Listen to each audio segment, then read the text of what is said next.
नमस्कार फ्रेंड्स, मैं सुनील यादव आपके अपने YouTube channel aim with Sunil AIMWITHSUNIL aim with Sunil पर आपका बहुत बहुत स्वागत अभिनंदन करता हूं। दोस्तों, आज हम इको गार्डन की पावन स्थली पर हैं और दोस्तों 69,000 शिक्षक भर्ती में के अभ्यर्थियों का ये धरना चल रहा है। साथियों, आज हमें आपको एक बात बताते हुए बहुत ही दुख भी हो रहा है कि जिस कोर्ट की सर्वोच्च मान्यता है, हम कह सकते हैं भारत के सुप्रीम कोर्ट के ऑर्डर को आए हुए लगभग 1 साल पूरी हो चुकी है और अभी भी उस ऑर्डर को ये उत्तर प्रदेश की सरकार फॉलो नहीं कर रही है। या कह सकते हैं जो सुप्रीम कोर्ट से जो ऑर्डर आया है उस ऑर्डर का पालन न करने के कारण इन भाइयों को आज संघर्ष करना पड़ रहा है और ये लोग लगातार 106 दिन कंप्लीट हो चुके हैं यहाँ इको गार्डन में बैठे बैठे। लेकिन इन लोगों का जो ऑर्डर आया हुआ है नवंबर 2022 में आया हुआ है, लगभग 1 साल कंप्लीट हो चुकी है।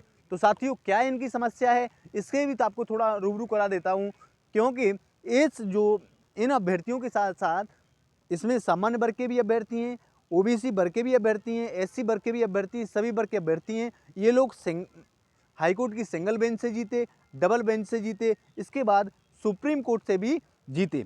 अब रही बात ये, इन लोगों को कब तक न्याय मिलता है ये देखने वाली बात होगी। लेकिन सरकार से या बेसिक शिक्षा विभाग के अधिकारियों से सभी अभ्यर्थियों की मांग है कि हम इन सभी साथियों को जल्द न्याय दें। क्या मैटर है, बात करते हैं।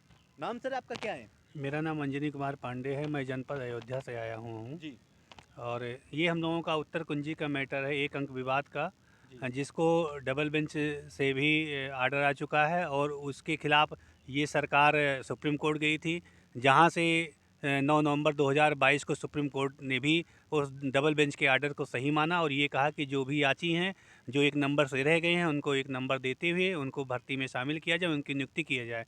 और आर्डर आए, सुप्रीम कोर्ट का आर्डर आए 1 साल से ऊपर हो गया, लेकिन अभी तक प्रत्यावेदन फार्म इन्होंने जनवरी में हमसे तो भरवा लिया, लेकिन उसके बाद की कोई कार्यवाही नहीं कर रहे हैं। मामला सारा ठंडी बस्ती में डाल के रखा हुआ है। हम लोग मजबूर होकर 106 दिन से इस कड़कती धूप पे, कड़कती ठंड में और बरसात, तेज़ मूसलाधार बारिश में भी हम यहाँ बैठकर 106 दिन से अपना धरना अनवरत कर रहे हैं। सर, आपका नाम क्या है? हाँ सर, हाँ, सूरज वर्मा नाम है सर। सूरज वर्मा। कहाँ से आए हैं? प्रयागराज से। प्रयागराज से। आपकी क्या मांग है सरकार से? सरकार से मांग ये है कि जो हमारा प्रश्न गलत था, 1 नंबर पे हमें सर्वोच्च न्यायालय से नियुक्ति के लिए मिला था प्रश्न, उस पे जो है जल्द से जल्द जो है सर्वोच्च न्यायालय का आदेश का पालन करें सरकार के अधिकारी। और BC विभाग के जो अधिकारी बिल्कुल सुन नहीं रहे हैं। आज हम 106 दिन से बैठे हुए हैं इको गार्डन धरने पर, लेकिन अभी तक हमारे अधिकारी इस पर कोई संज्ञान नहीं लिए हैं। बताइए, सर्वोच्च न्यायालय का आदेश का पालन नहीं कर रहे हैं। हमने कंटेम्प्ट किया 60, लेकिन 60 का में से एक भी कंटेम्प्ट का उन्होंने फॉलो नहीं कर रहा है। पता नहीं कैसे जज साहब हैं, उनको समय दे देते हैं। वो समय मांगते जा रहे हैं और वो समय पे समय मिलता जा रहा है, लेकिन अभी तक सर्वोच्च न्यायालय के आदेश को पालन नहीं किया जा रहा है। बताइए कैसे हम उन पे भरोसा कर लें, कहाँ जाएँ उनके पास, किससे हम सर्वोच्च न्यायालय से बड़ी कोई अदालत है? वहाँ अगर उससे होती, इंटरनेशनल है तो इंटरनेशनल में चले जाएँ। लेकिन ये सरकार पता नहीं कैसे है कि क्या करना चाहती है हम लोगों विद्यार्थियों के साथ।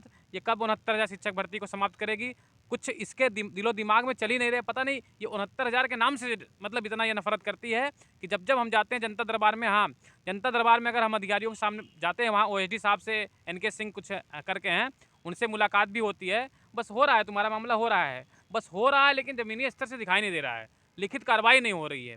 हम जनता दरबार में कई बार जा चुके, उप मुख्यमंत्री जी के पास जा चुके, केशव प्रसाद मौर्य जी के पास, उन्होंने लेटर जारी किया तब भी नहीं हो पाया। और जो है माननीय जो है ब्रजेश पाठक जी के पास, उप मुख्यमंत्री, उनके पास भी गए, वो भी हम लोगों का मामला सुने, कहें तुम्हारा जल्द से जल्द होगा। उन्होंने फ़ोन लगाया और बेसिक शिक्षा मंत्री संदीप सिंह के पास तुरंत उन्होंने लगाया और उनको बताया कि इनका मामला जो है हल करो भाई, आप काहे लेट कर रहे हैं। तो सर उन्होंने तुरंत सुना और उसके बाद बोला कि जाओ वहाँ पे तुम्हारा समस्या हल हो जाएगा। हमने वहाँ गए तो थे नहीं, बहाना बना रहे हैं कि नहीं है यहाँ पे, मिलने का बस बहाना बनाते हैं। कुल मिलाकर इन अभ्यर्थियों को टहलाया जा रहा है और सरकार की बिल्कुल अभी भी मंशा स्पष्ट नहीं है। दोस्तों, 69,000 शिक्षक भर्ती पहले से ही विवादों से घिरी हुई भर्ती रही है। इसमें या कह सकते हैं या आरक्षण घोटाला हो या आंसर की वाला मुद्दा हो, सरकार न तो आंसर की से पीड़ित अभ्यर्थियों को न्याय देना चाह रही है, न ही आरक्षण पीड़ित अभ्यर्थियों को न्याय देना चाह रही है। सरकार इस दोनों मुद्दों को लगातार डिले करती जा रही है और इसमें अभ्यर्थियों का लगातार नुकसान हो रहा है। तो हम उत्तर प्रदेश के यशस्वी मुख्यमंत्री महोदय से विनम्र निवेदन करता हूं कि इस आंसर की वाले मुद्दे को भी जल्द समाप्त करें और साथ साथ में जो आरक्षण वाला मुद्दा है इसको भी समाप्त करें। आपकी महान कृपा होगी। मैं आपका दोस्त सुनील यादव। जय हिंद, जय भारत, जय संविधान।